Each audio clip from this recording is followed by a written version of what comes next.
Venezuela. Hola Valentina, feliz tarde. Así es, comenzamos con lo que ha sido noticia en las últimas horas acá en Venezuela y comenzamos justamente con la líder opositora María Corina Machado, quien insistió en su rechazo, como tú decías allí en titulares, a los comicios regionales y legislativos del próximo 25 de mayo en apenas 10 días, pues al reiterar que las presidenciales del pasado 28 de julio las ganó la oposición, pese a que el ente electoral proclamó la victoria de Nicolás Maduro. María Corina Machado, que desde hacía varias semanas no se veía o no se escuchaba, pues sostuvo que si es por votar, ya ese derecho se ejerció el 28 de julio, decía ella, pero que el 25 de mayo no. Esto porque además considera que en los comicios presidenciales los venezolanos le dijeron que no a la mentira, al abuso y a la humillación. Para el líder opositor a las regionales y legislativas, que serán, como te decía, justamente en apenas 10 días, se han convertido, dice ella, en un proceso criminal donde se le están asignando territorios para las distintas fracciones. Eso sí, recordemos que tanto la plataforma unitaria como ella llamaron desde hace varias semanas, hace varios meses ya, a la abstención, una posición rechazada, entre otros, por Enrique Capriles, que no solamente decidió participar con su movimiento, sino que además está primero en la lista de diputados nacionales, por lo cual probablemente es altamente probable que sea diputado para 2026. Igual recordar que el CNE hasta la fecha no ha publicado los resultados desagregados de las presidenciales de julio pasado.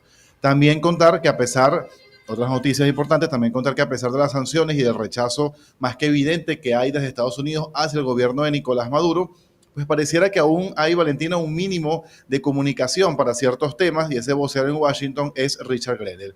Esto porque Nicolás Maduro agradeció a él directamente por las diligencias diplomáticas y políticas que terminaron pues con la llegada, con el regreso acá a Caracas de Maykelis Espinosa, esta niña de 2 años de edad. Ayer comentábamos todo el caso, ocurrió prácticamente cuando estábamos al aire en la emisión de ayer, y cuyos padres fueron deportados desde Estados Unidos por ser supuestamente integrantes del Tren de Aragua.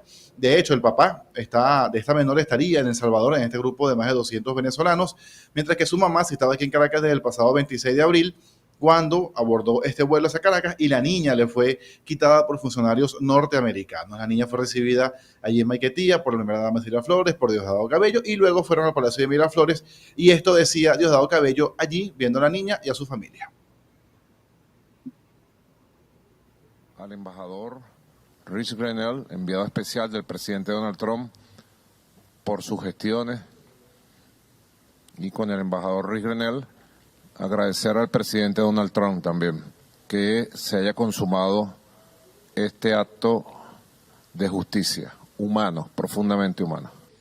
Aspiro y espero que muy pronto podamos también rescatar al padre de Maykelis y a los 253 venezolanos que están en El Salvador. Importante resaltarte, que la niña arribó en un vuelo procedente desde Texas y con ella venían 226 migrantes. Hasta ahora son casi 5.000 los venezolanos que la administración de Donald Trump ha enviado regreso acá a Venezuela. Todas las semanas llega al menos 1 o 2 vuelos desde Estados Unidos. En temas económicos, que además ampliaremos más adelante, una flota de al menos 620 vehículos, acá le decimos gandolas, en Colombia le dicen tractomulas, que forman parte del transporte de carga internacional.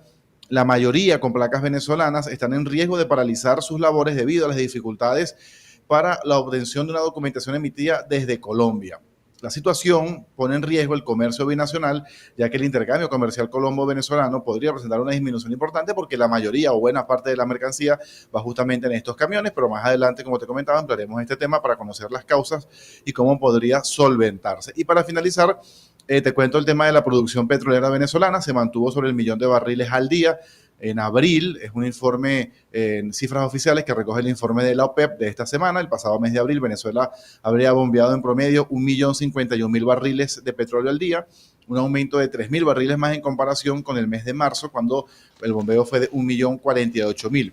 El informe de la OPEP, te repito, es en base a información oficial que envía PDVSA. Por eso también, importante resaltar que según fuentes secundarias, es decir, independientes, que también citan este mismo informe de la OPEP, dan cuenta de que la producción de Venezuela está por el orden de los 888.000 barriles por día, una caída de 3,6% respecto a los 922.000 del mes de marzo. Parte del menú informativo de lo más importante en noticias acá en Venezuela. Valentina. Sin duda el petróleo y la economía siguen siendo parte de la agenda informativa en Venezuela. Santi, gracias por ese resumen de lo más importante hoy en Venezuela. Pero también hemos hablado